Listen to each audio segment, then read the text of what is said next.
Jour 26 où j'apprends le coréen et aujourd'hui j'ai appris des étiquettes et coutumes coréennes. Donc je vais vous en présenter 4 qui m'ont l'air importantes, mais à noter que je ne suis pas du tout un expert, je suis jamais allé en Corée, donc si je dis des bêtises, n'hésitez pas à me rectifier. Donc la première coutume, c'est que quand on mange avec des gens et que par exemple je veux boire un coup, imaginons que le groupe il est à gauche, je vais me retourner un peu à droite pour boire, pour pas directement boire en face de quelqu'un parce que je pense que c'est assez irrespectueux.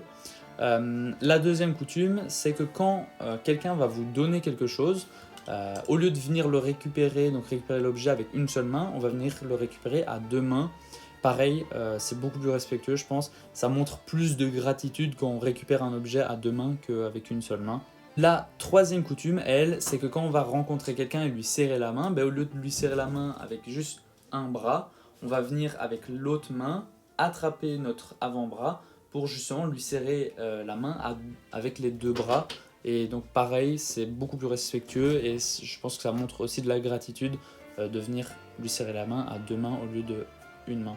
La dernière coutume, elle, c'est quand on va rencontrer quelqu'un pour la première fois, souvent une des premières questions, ça va être l'année de naissance, lui demander son année de naissance pour justement savoir comment on doit lui adresser la parole. Donc si il est plus âgé, on va lui parler très poliment.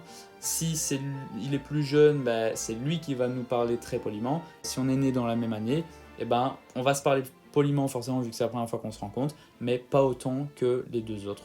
J'espère que j'ai pas dit trop de bêtises. Si jamais vous avez d'autres coutumes très importantes à me dire, n'hésitez pas à me le dire.